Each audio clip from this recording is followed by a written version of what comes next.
Judging your self during the exam. ये बहुत लोचा भाई, ये बहुत लोगों की समस्या यहाँ पे मैं समझ सकता हूँ। अब नाउ जब मैं इस समस्या का डाइसेक्शन करता हूं तो इस समस्या के अंदर दो समस्या आती हैं।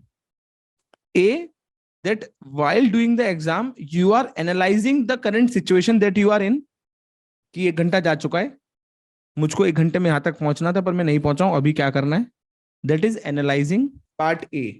Part B, that after analyzing the situation you are getting to a conclusion that you are not going to make it, and because you made a conclusion after analyzing the situation that you are not going to make it, now you are getting in panic. ध्यान समझना। तो paper के बीच में तुमने कुछ observe किया, उस observation से तुम्हारे दिमाग में एनालिसिस आई, और उस एनालिसिस से तुम्हारे दिमाग में दो में से एक थॉट आया।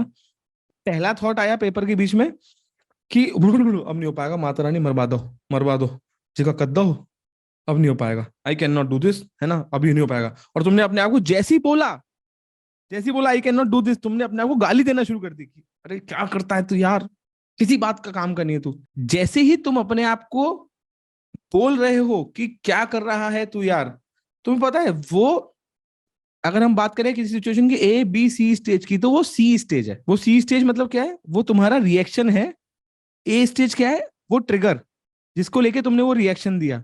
पर बीच में एक स्टेज थी बी, जो हम भूल गए। हमारा ए को लेके जो परसेप्शन था उससे हमने एक रिएक्शन बनाया था। अपने को कभी अगर कोई गाली देता है तो अपन हो सकता है उसको या तो पलट के गाली दे, या मारे, या कुछ भी ना बोले। तीनों सीन हो सकते हैं। ये तीनों सीन किस बात पे डिपेंड करते हैं। तो जब किसी ने गाली दी तो तुम्हारे दिमाग में पहला आया कि गाली देने पे तुम्हारी आइडेंटिटी क्या जुड़ी हुई है। जैसे तुम्हें किसी ने गाली दी तो तुम्हारा ट्रिगर हुआ कि गाली।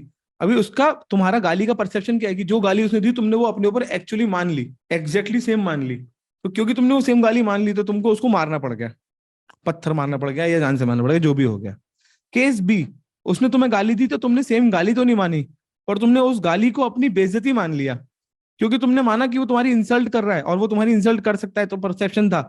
तो तुमने क्योंकि उसको वो माना तो तुमने उसको पलट के गाली दे दी कि शायद now we are even, because you are now not being dominated by the person, क्योंकि तुमने भी गाली दे दी। और तीसरा परसेप्शन की सेम बंदे को गाली दी गई पर उसने सोचा कि यार ये जो गाली दे रहा है it is not affecting me, तो उसने कोई रिएक्शन नहीं दिया। So A is the trigger, C is the reaction, and B is what you think about the trigger.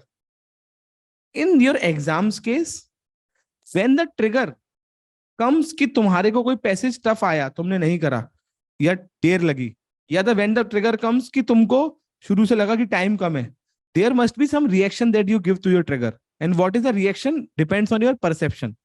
जैसे ही तुमको लगेगा कि एक पैसेज लेट हो गया और तुम्हारा पेपर नहीं हो सकता, तो तुम दो में से एक काम करोगे, या तो तुम दौड़ोगे, और तुम दौड़ोगे कैसे, तुम दौड़ोगे बिना दिमाग चलाए, ऐसे ऐसे ऐसे करके घुस जाओगे, तो तुम आगे के 3 पैसेज फालतू में गलत कर दोगे क्योंकि तुम्हें लग रहा है कि टाइम कम पड़ रहा है। या तुम्हारे को जैसे ही लगा कि तुम्हारा पैसेज जल्दी जल्दी हो रहा है, तुम्हारा हो नहीं पा रहा, तो तुम बहुत स्लो हो जाओगे अगले पैसेज में, तो तुम पे टाइम कम पड़ जाएगा। या जैसे ही तुमको लगेगा कि तुम्हारा पैसेज जैसे जैसे हो रहा है, तो एक अच्छी अप्रोच क्या होगी, तुम कहोगे ठीक है इसमें टाइम हो गया, अभी बचे टाइम में पेपर करते हैं जितना हो सकता है। Are you getting it?